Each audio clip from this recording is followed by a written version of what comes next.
সমগ্ৰ বিশ্বতে এতিয়া ফিফা ৱৰ্ল্ড কাপৰ জ্বৰ আৰু সেই সময়তে আমি গুৱাহাটীৰ এটা বিশেষ স্থানত উপস্থিত আছোঁ আৰু মোৰ লগত আছে এজন বিশেষ ব্যক্তি যিজন ব্যক্তিয়ে 7 বছৰ বয়সৰ পৰা নিজৰ জীৱনটো এতিয়ালৈকে এই মুহূৰ্তলৈকে তেখেতৰ বয়স 91 বছৰ 7 বছৰ বয়সৰ পৰা 91 বছৰলৈকে নিজৰ গোটেই জীৱনটো দিলে কেৱল মাত্ৰ ফুটবলৰ নামত 62 বছৰ বয়সলৈকে তেখেতে নিজে ফুটবল খেলিলে আৰু তাৰ পাছত তেখেতে অসমৰ লগতে ভাৰতৰ বিভিন্ন প্ৰান্তৰ ফুটবল খেলসমূহ বিচাৰকৰ কাম কৰিলে অৰ্থাৎ ৰেফাৰী হিচাপে কাম কৰিলে আৰু তেওঁ হৈছে মহানগৰীৰ গণেশ নগৰ নিবাসী কামাখ্যা দাস আৰু এই মুহূৰ্তত কামাখ্যা দাস মোৰ লগত উপস্থিত আছে পোনপ্ৰথমে তেখেতক স্বাগতম জনাইছোঁ আমাৰ এনকেডিবিৰ অনুষ্ঠানলৈ এই বিশেষ অনুষ্ঠানলৈ এতিয়া এই মুহূৰ্তত যিহেতু ফিফা ৱৰ্ল্ড কাপ চলি আছে যথেষ্ট প্ৰাসংগিক যে 91 বছৰ আপোনাৰ বয়স বৰ্তমান আপুনি কি খেলিছে আৰু কেনেকুৱা ধৰণে আপুনি ৰেফাৰী কৰিছিল গোটেই আপোনাৰ জীৱন এই ধাৰাটো কওকচোন অকণমান ৰেফাৰীটো মই কোনো বদনাম হোৱা নাই কৰি আছিলোঁ ভাল এতিয়াও ৰেফাৰী কৰি আছে এতিয়া মানে বাহিৰত নাযাওঁ মই এতিয়া আগতে নাগালেণ্ড মণিপুৰবিলাক গৈছোঁ তেওঁ লোকেলবিলাক কৰি থাকক লোকেলবিলাক কৰি আছোঁ আৰু কি খেলিছিল আপুনি কিমান বছৰ বয়সৰ পৰা খেলিছিল আৰু কি খেলিছিল গোটেইখিনি খেলিছিলোঁ টুৰ্ণামেণ্ট খেলিছিলোঁ এনেই ষ্টেট খেলা নাই টুৰ্ণামেণ্টবোৰ খেলিছিলোঁ ডিষ্ট্ৰিক্ট খেলিছিলোঁ ক্ৰিকেট খেলিছিলে তাৰপাছত ৰেফাৰী কিমান বছৰৰ পৰা আৰম্ভ হ'ল ৰেফাৰী আমাৰ 61ৰ পৰা হ'ল 1961 নে আপোনাৰ বয়স 61ৰ পৰা 61ৰ পৰা আৰু কিমান এতিয়া আপোনাৰ বয়স 91 এতিয়াও আপুনি ৰেফাৰী কৰি আছে শাৰীৰিক অসুস্থতাৰ বাবে কৰিব পৰা নাই কিন্তু শাৰীৰিকভাৱে সুস্থ হ'লে আকৌ কৰিব এতিয়া এই মুহূৰ্তত আমি অসমৰ বিভিন্ন প্ৰান্তত আপুনি গৈছে অসমৰ বিভিন্ন প্ৰান্তত কি দেখিছে ফুটবলৰ আচলতে ভৱিষ্যত কেনেকুৱা বৰ্তমান সময়ত আমাৰ ইণ্ডিয়াত মানে ইমান ঠিক নহয় কোনো এটা ৰাজনীতি সোমাই গ'ল ফুটবলত ৰাজনীতি মানে হেৰি হৈ গ'ল আপোনাৰ একো কৰিব নোৱাৰা ভাল প্লেয়াৰটো চাৰ্জ নাপায় এতিয়া তথাপিও যেতিয়াৰ পৰা ISLৰ এখন মঞ্চ হৈছে বা ক্লাব টুৰ্ণামেণ্ট হৈছে অসমতো ক্লাব টুৰ্ণামেণ্ট হোৱা হৈছে তেতিয়াৰ পৰা অকণমান ভাৰততো ফুটবলটো উঠি আহিছে কি ক'ব যুৱ প্ৰজন্মলৈ কি ক'ব কেনেকুৱা ফুটবলক আঁকোৱালি ল'ব লাগে ভাৰতৰ পৰা ফুটবলৰ দল লাগে আগ্ৰহ নাই এনেকুৱা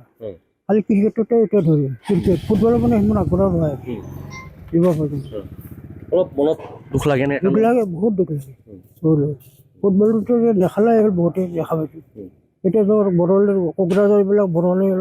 এইটো ঠাইত ভাল হৈ গৈছে বড়োবিলাকে ফুটবল আগ্ৰহ হৈ গৈছে খেলা আমাৰ এইটো নোহোৱা হৈ গৈছে কি কৰে আৰু আমি ইতিমধ্যে গম পাইছোঁ যে আপুনি চৰকাৰৰ তৰফৰ পৰা খেলুৱৈ পেঞ্চনো পাইছে কোনটো বছৰত পাইছিলে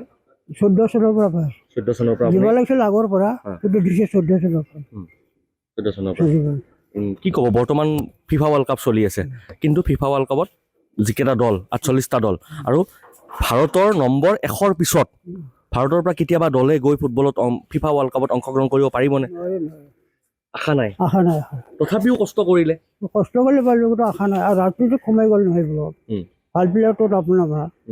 সেনেকুৱা হৈছে তথাপিও কিন্তু অসমত বহুকেইখন কোচিং চেণ্টাৰ আছে য'ত ফুটবল খেলে অলপ ভাল হৈছে আগতকৈ অলপ ক্ৰেজ আহিছে কোচিং চেণ্টাৰবোৰ খোলাৰ কাৰণে অলপ ভাল হৈছে নিশ্চয়কৈ এয়া আছিলে কামাখ্যা দাস আমি তেখেতৰ মনৰ কথা জানিলোঁ যে তেখেতে সেই 7 বছৰ বয়সৰ পৰা সেই স্কুলীয়া দিনৰ পৰা যি ফুটবলত নামিছিল এতিয়ালৈকে আচলতে হাতত ফুটবলটো লৈ এনেদৰে এই মুহূৰ্ততো যিহেতু শাৰীৰিক অসুস্থতা কিন্তু শাৰীৰিক অসুস্থতাৰ পৰা কিছু সুস্থ হ'লেও পুনৰ তেখেতে ফুটবলৰ সেই ফিল্ডলৈ গৈ পুনৰ সেই খেলুৱৈসকলৰ লগত দৌৰি একেলগে ৰেফাৰী কৰাৰ তেখেতৰ এতিয়াও মন আছে আৰু পূৰ্বৰে পৰা তেখেতে যিহেতু কৈছে যে এটা সীমিত বয়সলৈকে তেখেতে ফুটবল খেলিলে তাৰ পাছত তেখেতে অসমৰ লগতে ভাৰতৰ বিভিন্ন প্ৰান্তত ৰেফাৰী কৰিলে আৰু এই মুহূৰ্তত তেখেতে এটা অনুৰোধ জনাইছে যে সকলো খেলুৱৈ অসমৰ যিসকল যুৱ প্ৰজন্ম আছে ক্ৰিকেটৰ লগতে ফুটবলৰ বাবেও যাতে ওলাই আহে যাৰ বাবে 100ৰ পিছত থকা ভাৰতৰ দল যিটো বিশ্ব ৰেংকিঙত ভাৰত এতিয়াও 100 নম্বৰৰ পিছত আছে আৰু ফিফা ৱৰ্ল্ড কাপত যাবলৈ হয়তো ভাৰতক বহু সময় লাগিব কিন্তু ISL নাইবা ভাৰতত যিসমূহ ক্লাব টুৰ্ণামেণ্ট আছে এই টুৰ্ণামেণ্টসমূহে